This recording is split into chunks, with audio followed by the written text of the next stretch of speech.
I'm Lina Abu Habib. I am currently the director of the Asfari Institute for Civil Society and Citizenship at the American University of Beirut, and I serve on the boards of feminist funds like Urgent Action Fund and also the Doria Feminist Fund. And I've been involved as a feminist activist and as a feminist researcher for the last 3 decades plus. And it is within this capacity that I attended the Beijing Conference, the UN Fourth Conference on Women, and it was in September 1995 in Beijing.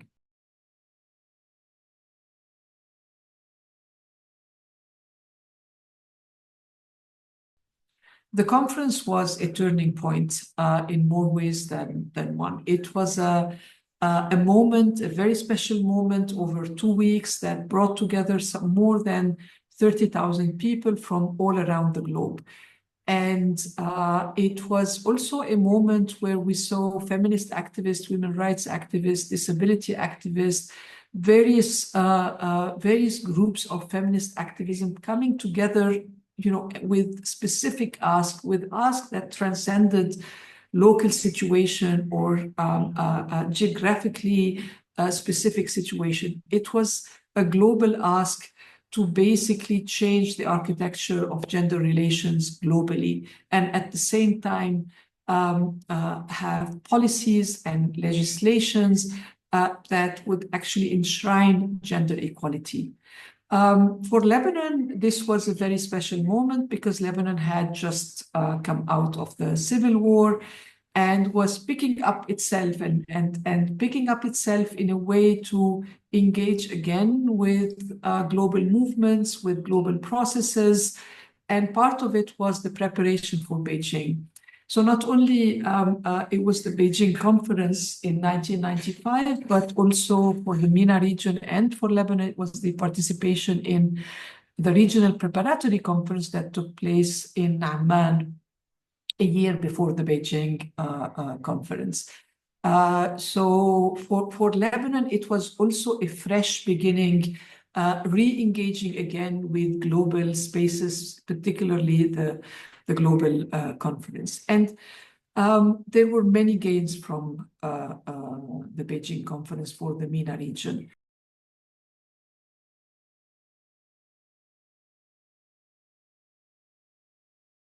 First of all, we moved forward in terms of the kind of activism, in terms of the kind of defining what is gender equality and what does it mean, what are the gaps, what is the meaning of gender-based violence, why we should be pushing for a particular progressive agendas. It was a defining moment in terms of institutionalizing gender equality, in terms of linking the personal experience with the political experience, in terms of recognizing the importance of global feminist activism.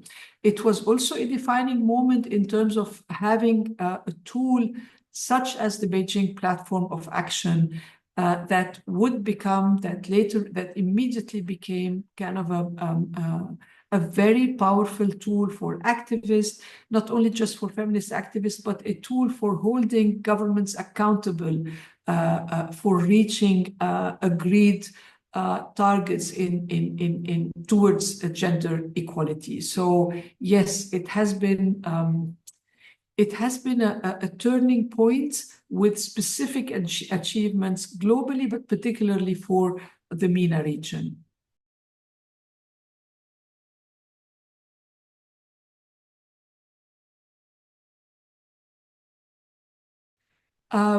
And when we talk about the backlash, it's important to say that the backlash is not new. It's not recent. It has always been there.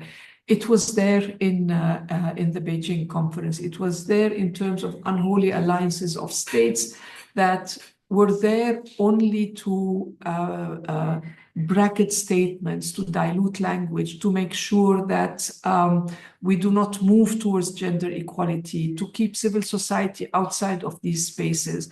So that's why I would insist and say Beijing and the Platform of Action were immense gains because the challenges were immense. So it's very important for us to understand that this backlash is not recent.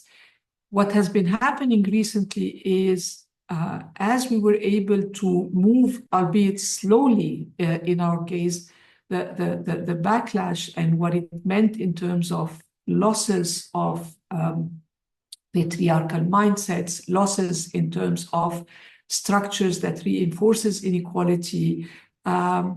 There was a realization, I think, of what conservative structures and fundamentalist structures can and will lose.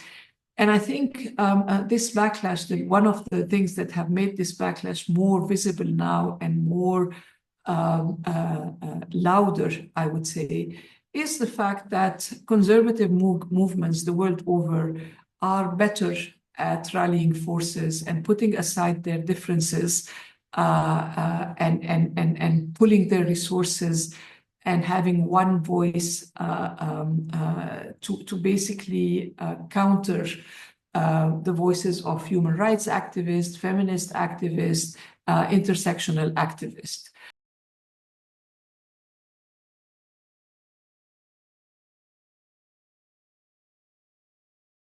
And when I think about what we can do in the region to counter this backlash, I would dare to say that we should be learning and using the similar tools. We should be learning in terms of coming together more. We should be learning in terms of consolidating our spaces.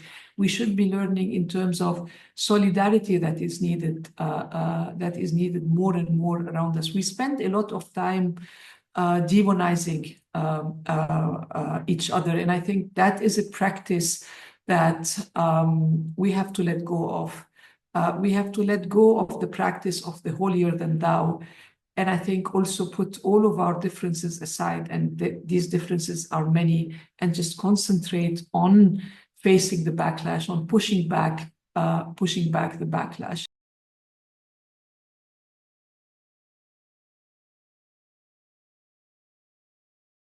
And one of the things that we need to be doing more is actually continue to build our own narrative, our own knowledge production, our own stories in countering this backlash. What I would like to say to young feminists from the region is, first of all, reclaiming our history. We have a long history and a lot to learn from this history. All of us stand on the shoulders of foremothers who have really pushed their boundaries, who have really tried to break gendered stereotypes, who have tried to push language. We're not starting from scratch, and nobody is starting from scratch. And so reclaiming our histories and understanding our histories is important. Secondly, is basically working with each other and transcending the differences, because our enemies, our opponents are formidable in terms of resources and in terms of brutality and in terms of using all available tools and weapons. And the only way we can withstand this is actually by not